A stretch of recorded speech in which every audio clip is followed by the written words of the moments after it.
ஆண்டவராகிய இயேசு கிறிஸ்துவின் நாமத்தினாலே இந்த விடுதலை தேடல் நிகழ்ச்சிக்கு உங்களை வரவேற்கிறேன். நடைமுறை கிறிஸ்துவம் என்ற தலைப்பின் கீழே கடந்த பல நாட்களாக நாம் கற்றுக்கொண்டிருக்கிறோம். எதன் அடிப்படையில் அப்படி என்று சொன்னால் ரோமர் 12வது அதிகாரத்தில் இருக்கக்கூடிய ஒவ்வொரு வசனங்களையும் நாம் தியானித்துக் கொண்டிருக்கிறோம்.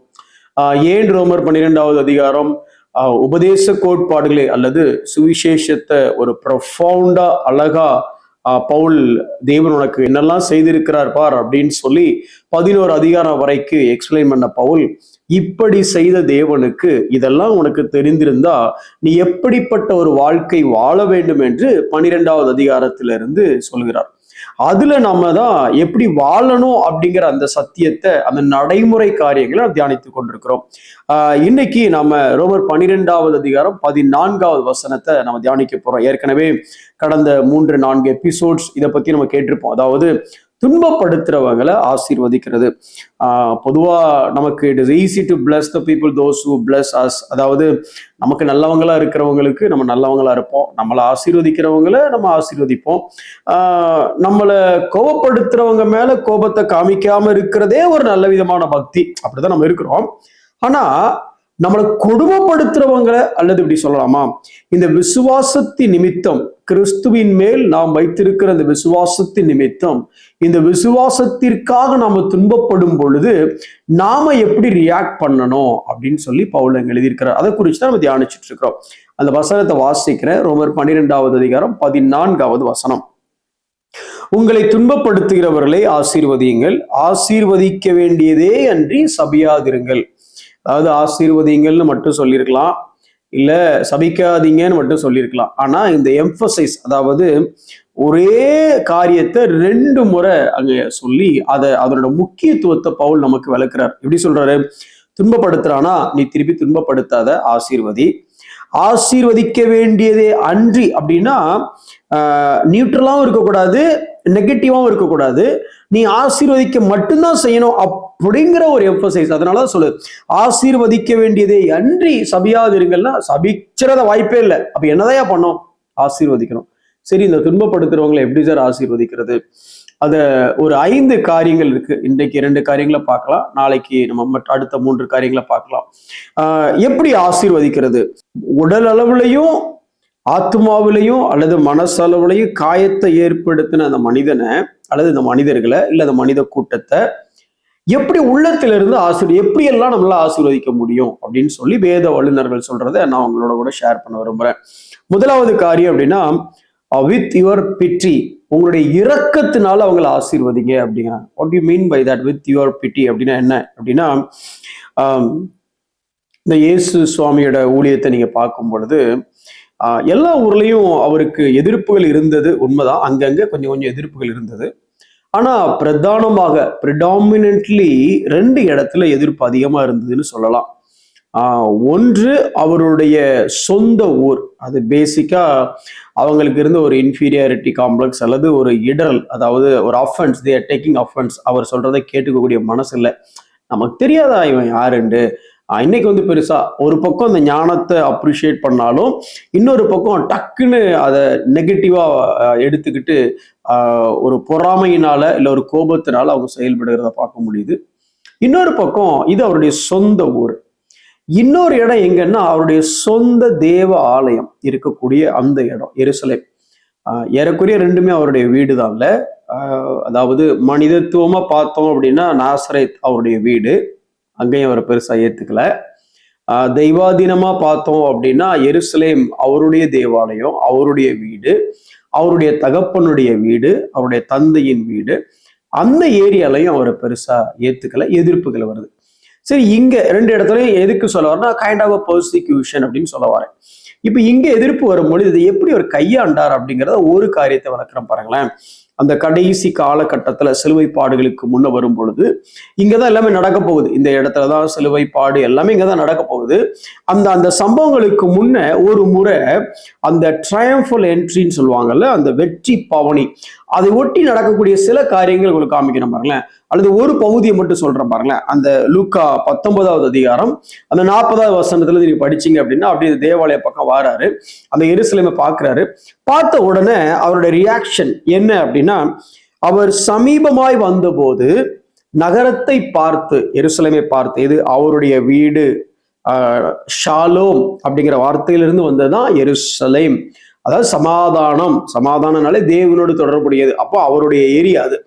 அதை பார்த்து அதற்காக கண்ணீர் விட்டு அழுது, உனக்கு கிடைத்த இந்த நாளில் ஆகிலும் உன் சமாதானத்துக்கு ஏற்றவைகளை, நல்லா கவனிச்சிங்களா? பேருல சமாதானம் இருக்கு, ஆனா உள்ள சமாதானம் இல்லை. ஜெருசலேம் சமாதானத்தின் நகரம். ஆனா அவங்களுக்கு என்ன இல்லைன்னா சமாதானம் தான் இல்லை. அதான் சொல்ல வர்ற, உன் சமாதானத்துக்கு ஏற்றவைகளை நீ அறிந்திருந்தாயானால் நலமாயிருக்கும். அப்ப பிரச்சனை எருசலேம்ல எதிர்ப்பு வந்ததுங்கிறது இங்க பிரச்சனை இல்லை. எருசலேம் சமாதானத்துக்கு உரியவைகளை அறிந்திராமல் இருந்ததுதான் பிரச்சனை. இன்னைக்கு நமக்கும் மனுஷனுக்கும் தேவனுக்கும் இடையில ஏற்பட்ட இந்த ரெக்கன்சிலியேஷன், இந்த சமாதானத்துக்கு ஏற்றவைகளை நாம் அறிந்து கொண்டோம். இந்த நம்மளை துன்பப்படுத்துகிற இல்ல உபத்திரவப்படுத்துகிற இந்த கூட்டம் இந்த சமாதானத்துக்கு ஏற்றவைகளை அறிந்து கொள்ளவில்லை. இப்போ பிரச்சனை என்னன்னா, அவங்க என்னை கொடுமைப்படுத்துறாங்க சார், என்னை உபத்திரவப்படுத்துறாங்க சார்ங்கிறது பிரச்சனை இல்லை. ஏன் உபத்திரவப்படுத்துறாங்கன்னா, அவர்கள் அறிந்து கொள்ளாமல் இருப்பதினால் உபத்திரவப்படுத்துகிறார்கள். அப்போ முதல் பிரச்சனை என்னன்னா, whenever we look at the persecutors, we need to look at them in a such a way that they really don't know. அவங்களுக்கு தெரியாம தான் இதெல்லாம் செய்யறாங்க. சரி, அப்ப தெரிஞ்சுக்க வேண்டியதானே? மண்டையில 4 கோடு போட்டு போய் கத்துக்கோ அப்படின்னு தான் சொல்லலாம்ல சார்? அதுவும் சொல்லக்கூடாதா? இல்ல, அதுவும் சொல்லக்கூடாது. ஏன்னா அதே வசனத்தின் அடுத்த பகுதியை பாருங்களேன். இப்பொழுதோ அவைகள் உன் கண்களுக்கு மறைவாய் இருக்கிறது. அவன் கண்ணுக்கு தெரியல. இன்னைக்கு அதை அப்படியே நம்ம இன்னைக்கு நம்மளுக்கு எதிராக இருக்கக்கூடிய உபத்திரவப்படுத்துற மக்களோடு இணைச்சு பார்த்தோம் அப்படின்னா, இந்த உலகத்தின் அதிபதியானவன் அவருடைய கண்களை குருடாக்கி வச்சிருக்கிறான். அப்ப பிரச்சனை என்ன அப்படின்னா, அவங்க மேல நம்ம கோபப்படவோ இல்லை எரிச்சல் படவோ அவர்களை சபிக்கவோ கூடாது, அவர்கள் மீது இரக்கம் காட்ட வேண்டும். ஏன்னா அவங்களுக்கு பேசிக்கா தெரியல. ரெண்டாவது, பிசாசு அவங்க கண்களை மறைத்து அவர்களுக்கு தெரிய விடல. இந்த உணர்வு நமக்கு இருந்தா நம்மளால அவர்கள் மேல் இரக்கம் காட்ட முடியும். So rather than cursing them, let's have pity on them. ஐயோ பாவம், அவனுக்கு இந்த இயேசுவை தெரியல, இந்த சிலுவையை தெரியல அப்படின்னு சொல்லி நம்ம யோசிக்கிறோம். சரி, இன்னொரு காரியம், ரெண்டாவது, வித் யுவர் பேஷன்ஸ். முதல்ல வித் யுவர் பிட்டி அப்படின்னு சொன்னேன், அதாவது உங்களுடைய இரக்கம். ரெண்டாவது உங்களுடைய பொறுமை. நம்ம பொறுமையா இருந்தாலே அவனுக்கு பெரிய ஆசீர்வாதம். எப்படி சொல்ற அப்படின்னா, இப்போ அவன் முட்டாள்தனமா தானே செய்யறான், அதை இன்னைக்கே சொல்லி அவனுக்கு புரிய வச்சு அப்படி இல்லை இல்லை, அவனுக்கு கொஞ்சம் கொஞ்சமா புரியும். அப்ப நம்ம என்ன பண்ணோம் அப்படின்னா, அவன் மனம் திரும்புகிற காலம் வரைக்கும் நாம பொறுமையா இருக்கணும். நாம ஏதாவது தப்பு செஞ்சு நம்மளும் அவனை மாதிரிதான் காமிச்சிட்டோம் அப்படின்னா அவன் மனம் திரும்புவதற்கு வாய்ப்பே இல்லை. அதுக்கு பெஸ்ட் எக்ஸாம்பிள் என்ன அப்படின்னா, நம்ம சவுல் எடுத்துக்கிங்களேன். சவுல இப்படி சொல்லலாம், சாம்பியன் ஆஃப் பெர்சிக்யூட்டர்ஸ்ன்னு சொல்லலாம். ஏன்னா நம்ம வேதத்துல தான் பெர்சிக்யூஷனை ஃபர்ஸ்ட் பார்க்குறோம். அந்த ஃபர்ஸ்ட் பெர்சிக்யூஷன்ல ஒரு பெரிய ஹீரோ மாதிரி, அல்லது இப்படி சொல்லாமா, ஒரு மிகப்பெரிய பெர்சிக்யூட்டரா யாரு தெரியுறா அப்படின்னா, எடுத்தோட நமக்கு தெரிந்தது பவுலாக மாறிய அந்த சவுல் தான். ஏன்னா அவரோட பெர்சிக்யூஷன் தான் பார்த்தீங்கன்னா ரொம்ப பயங்கரமா இருக்கு. சரி, அந்த மனுஷன் அப்படி டப்புன்னு எழும்பி ஸ்தேவானுடைய மரணத்துக்கு காரணமா அந்த காரியங்களை செஞ்ச உடனே ஆண்டவர் டக்குனுங்கப்பா பவுல், நீ கொஞ்சம் புரியுதா அப்படின்னு தள்ளி தட்டி உடனே பவுலுக்கு ஆண்டவர் ஏதோ ஒரு பாடத்தை கற்பித்து கொடுத்து தாம் பக்கம் இழுத்துட்டாரா அப்படின்னு பார்த்தா இல்லையே. இவன் எப்படிப்பட்ட பெர்சிக்யூஷன்லாம் பண்ற வரைக்கும் தேவன் பொறுமையா இருந்தாருன்னு நான் சொல்றேன் பாருங்களேன். அப்போஸ்தலர் 9வது அதிகாரம் 3வது வசனத்தை நீங்க வாசிச்சு பார்த்தீங்கன்னா, சவுல் வீடுகள் தோறும் நுழைந்து, ஒவ்வொரு வீடு, ஒரு வீடு விடல, கன்வென்ஷன் கூட்டத்துக்கு மத்தியில, டெம்பிள்ல இல்ல, வீடுகள் தோறும் நுழைந்து தேவனை இத்தனைக்கு பொறுமையா தான் இருந்தார். புருஷரையும் ஸ்திரீகளையும் இழுத்து கொண்டு போய், வெறும் ஆண்களை மட்டும் இல்ல, பெண்கள், அன்னைக்கு இருந்த சமுதாயத்துல நிறைய லிமிடேஷன்ஸ் இருந்துச்சு, பெண்கள் எப்படி அவங்க ட்ரீட் பண்ணாங்க அப்படின்னு சொல்லி. அப்படிப்பட்ட பெண்களையும் இழுத்து கொண்டு போய், இறக்கம் காட்டாம இழுத்து கொண்டு போய் அப்படி இருந்தான். இன்னும் அதே பவுல் அவர் தன்னுடைய பெர்சிக்யூஷன் நான் எந்த அளவுக்கு மோசமா இருந்தேன்னு சொல்லி அப்போஸ்தலர் 22வது அதிகாரம் 4வது வசனத்துல அந்த அவருடைய கேஸை ப்ளீட் பண்ணும்போது அவர் சொல்றாரு பாருங்களேன், புருஷரையும் ஸ்திரீகளையும் கட்டி சிறைச்சாலையில் ஒப்புவித்து மரண பரியந்தம் துன்பப்படுத்தினேன். அவர்களை கொன்னேன் அப்படின்னு சொல்லல, மரண பரியந்தம் துன்பப்படுத்தினேன் அப்படின்னா அதை எப்படி எடுத்துக்கலாம்? அடிச்சே சாகுற அளவுக்கு துன்பப்படுத்தினேன். அப்ப இவ்வளவு ஒரு குரூரமான ஒரு புத்தி இருந்திருக்கணும்ல. அதனாலதான் அவர் சொல்லுறாரு, பாவிகள்ல பிரதான பாவினா champion of persecutors and chief of sinners. அவர் வந்து அப்படி தானே சொல்றாரு. அப்ப அந்த அளவு துன்பப்படுத்தினேன். சரி, இது 22வது அதிகாரத்துல சொல்றாரு. 26வது அதிகாரம் 10வது வசனத்துல இருந்து வாசிச்சு பாத்தீங்க அப்படின்னா என்ன சொல்றாரு பாருங்களேன். பரிசுத்தவான்களில் அநேகரை சிறைச்சாலையில் அடைத்தேன். ஒருத்தர் 2 பேர்ல அநேகரை சிறைச்சாலையில் அடைச்சேன். அவர்கள் கொலை செய்யப்படுகையில் நானும் சம்மதித்திருந்தேன். அப்படின்னா சார் அவனை போட்டுருவானா, போட்டு சாப்பிட்டு அவனுங்க அப்படிதான். ஏன்னா ஒருத்தர் 2 பேர் சொல்லல, புளூரல சொல்லியிருக்கு. நம்ம ஒரு ஸ்தேவானை பத்தி மட்டும் பாக்குறோம். ஆனா ஒரு ஸ்தேவான் மாதிரி எத்தனையோ பேர் சாகிறதுக்கு யாரு காரணமா இருந்தா அப்படின்னா இந்த பவுலாக மாறிய சவுல் காரணமா இருந்தார். அதுக்கு அடுத்து இன்னும் 11ஆம் வசனத்துல வாசிக்கும் பொழுது, நான் அவர்களை அநேகந்தரம் தண்டித்து தேவ தூஷணம் சொல்ல கட்டாயப்படுத்தினேன். அப்படின்னா டார்ச்சர் பண்ணி இந்த ஆண்டவரை டினை பண்ண வைக்கிறதுக்கு அந்த அளவுக்கு டார்ச்சர் பண்ணிட்டு இருந்தான். அப்படி பண்ணும்போது இவ்வளவு காரியம் நடந்துட்டு இருக்கு. ஸ்திரீகளை இழுத்துட்டு வந்தாரு, ஸ்திரீகளை கட்டுனாரு, மரண பரியந்தம் துன்பப்படுத்தினாரு, அநேகரை சிறைச்சாலையில் அடைச்சாரு, அநேகரை கொலை செய்யறதுக்கு அப்ரூவ் பண்ணாரு. இப்போ தேவ தூஷணம் சொல்ல சொல்லி கட்டாயப்படுத்தினாரு. கடைசி அவரே சம்மரி பண்ணி சொல்றாரு, அவர்கள் பேரில் மூர்க்க வெறி கொண்டவனாய் வெறி பிடிச்சு அலைகிற அளவுக்கு தேவன் அனுமதித்திருந்தார். தேவன் பொறுமையா இருந்தார். அதுக்கு அடுத்து இதே காரியத்தை கலாத்தியர்ல பவுல் எழுதும்போது இப்படி எழுதுறார். 1:13 தேவனுடைய சபையை நான் மிகவும் துன்பப்படுத்தி அதை பாழாக்கி. அப்போ அவன் பாழாக்குற அந்த நேரம் வரைக்கும் தேவன் பொறுமையா தான் இருந்தார். அப்படி பொறுமையா இருந்த விளைவு அல்லது இப்படி சொல்லலாமா, அன்னைக்கு இருந்த ஆதி திருச்சபை பொறுமையா தான் இருந்துச்சு. அன்னைக்கு இருந்த ஆதி திருச்சபை அவரை சபிக்கல. அன்னைக்கு இருந்த ஆதி திருச்சபை அவரை எதிர்க்கல.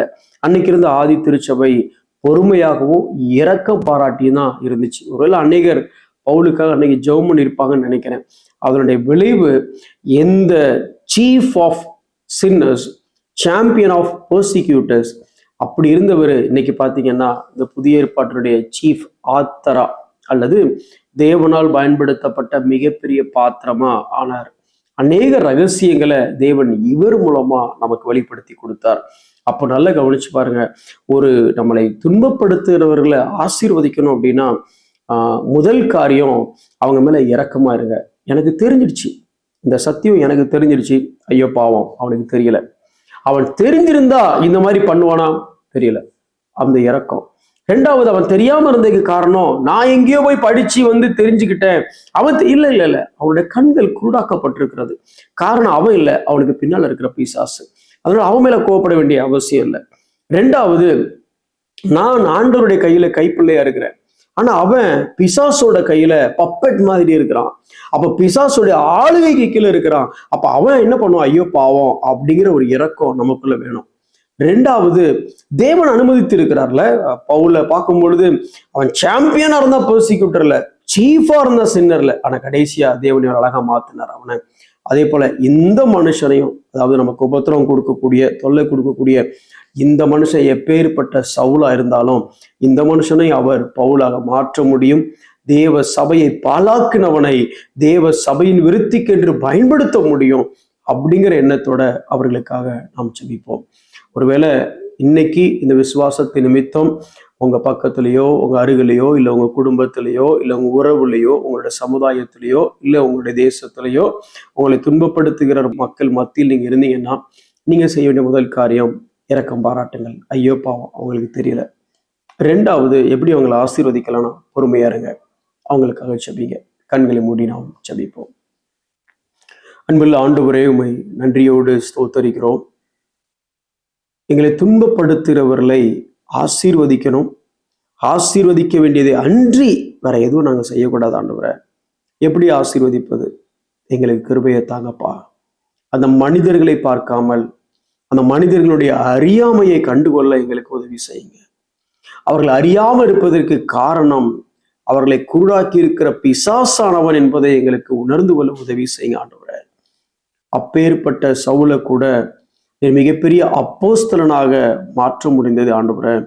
அதனால ஒருவேளை எங்களுக்கு அதிகமான தொந்தரவு கொடுக்கிறவர்களாக இருந்தாலும் அன்றைக்கு ஆதி திருச்சபை அவர்களுக்காக ஜெபித்தது போல, பொறுமையாய் இருந்தது போல, நீர் அவர்களிடம் பொறுமையாய் இருந்து குறிப்பிட்ட நாளில் சந்தித்தது போல அந்த சவுலை பவுல் ஆக்கியது போல ஆண்டவரே, இவர்களையும் நீங்க குறிப்பிட்ட நாளிலே சந்திப்பீங்க. இவர்களுக்காக நாங்களும் இந்த ஆதி திருச்சபை போல ஜெபிப்பதற்கும், ஜெபித்தவர்களை ஆசீர்வதிப்பதற்கும் எங்களுக்கு நீங்க உதவி செய்யுங்க. தொடர்ந்து காத்துக்கொள்ளும். இயேசுவின் நாமத்தில் ஜெபிக்கிறோம் நல்ல பிதாவே, ஆமென்.